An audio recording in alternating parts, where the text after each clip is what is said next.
आपल्याबरोबर मंत्री उदय सामंत आहेत। आज राज्याचा अंतरिम अर्थसंकल्प सादर झालेला आहे, मात्र विरोधकांकडून टीका केली जाते की निवडणुका डोळ्यासमोर ठेवून स्मारकांचं राजकारण जे आहे ते सरकारकडून केलं जातंय आणि जास्तीचा निधी जो आहे तो सर्वसामान्य लोकांच्या सेवेशी निगडीत खर्च करण्याच्या ऐवजी स्मारकांवरती केला जातो।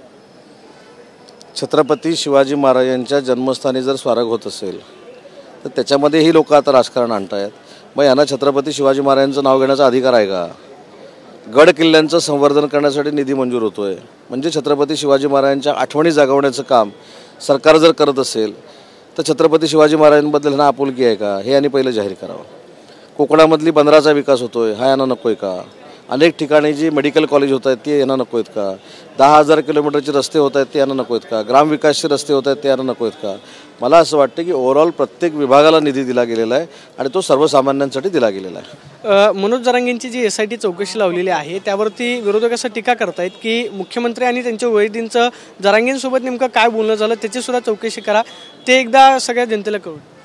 हे बघा, विरोधक काय म्हणतात ह्याच्यापेक्षा देवेंद्रजींनी जे भाषण केलं ते महत्त्वाचं आहे की मनोजजींमुळंच निजामकालीन नोंदीवर आपण कुणबीचं प्रमाणपत्र देतोय, परंतु त्यांच्या मागण्यानंतर वाढत गेल्या आणि त्याच्यानंतर त्यांनी जी अश्लील भाषेमध्ये देवेंद्रजींवर टीका केली हे योग्य नाही।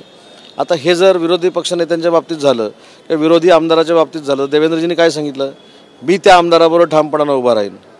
ही प्रवृत्ती राजकारणामध्ये असली पाहिजे। एखाद्या वाईट गोष्टीचं समर्थन, आरक्षण मिळालं पाहिजे ह्याच्याबद्दल दुमत आहे का? तर आरक्षण मिळालंच पाहिजे आणि ते टिकणारं 10% आरक्षण सरकारनं दिलेलं आहे। निजामकालीन नोंदी बघून प्रमाणपत्र देणं देखील सुरू आहे। मग असं असताना सरकार ज्यावेळी कामं करत नाही, सरकार ज्यावेळी मागणी मान्य करत नाही त्यावेळी आंदोलन करावं। इथं आंदोलन उलटं चालू आहे, सरकार मागण्या मान्य करतं आहे आणि काही ना काही कारणानं त्याच विषयावर आंदोलन होत आहेत, म्हणून ह्याला कुठेतरी राजकीय वास आहे का असा प्रश्न उभा राहतो। याच्यातनं या सगळ्या गोष्टी निर्माण झाल्यात। काल खासदारांची बैठक झाली, खासदारांनी मुख्यमंत्र्यांना काय सांगितलेलं आहे? महायुतीमध्ये जागा वाटपासंदर्भात काय ठरलंय का? हे जागा वाटप कधीपर्यंत? खासदारांची बैठक झाली ह्याची कल्पना नाही। खासदारांची बैठक होऊ दे, आमदारांची बैठक होऊ दे, पण तिकीट वाटपाचे सगळे अधिकार आम्ही एकनाथ शिंदे साहेबांना दिलेले आहेत। आज महाविकास आघाडीची सुद्धा बैठक होते। इंडिया अलायन्सचं काय तुम्हाला प्रभाव जो आहे तो महाराष्ट्रामध्ये पाहायला मिळेल असं वाटतंय की महायुतीसमोर त्यांचं काय आव्हान असेल? मला असं वाटतं की याचं उत्तर हे माझ्यापेक्षा तुम्हाला चांगलं माहिती आहे। मी काल प्रशांत किशोरांची एक मुलाखत बघितली, त्यांनी त्याच्यावर अतिशय चांगलं भाष्य केलेलं आहे। त्यांनी असं सांगितलं की राहुल गांधी ज्यावेळी फील्डवर पाहिजे होते त्यावेळी ते दिल्लीमध्ये आणि परदेशामध्ये होते, आज ते दिल्लीमध्ये पाहिजे होते त्यावेळी ते रस्त्यावर फिरत आहेत। त्याच्यामुळं नरेंद्र मोदीच पंतप्रधान होणार हे त्यांनी देखील भाकीत केलेलं आहे।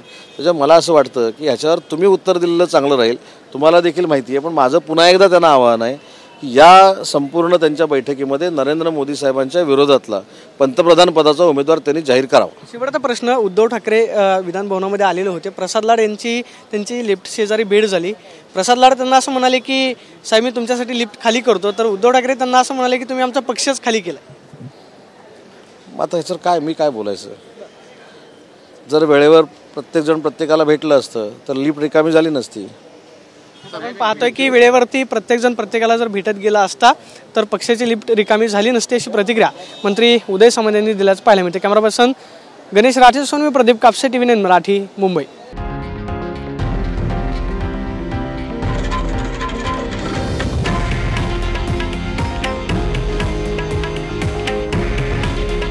हे आहे देशातील नंबर 1 न्यूज नेटवर्क आणि आपण पाहत आहात TV9 मराठी। काळजी तुमची, हित महाराष्ट्राचं।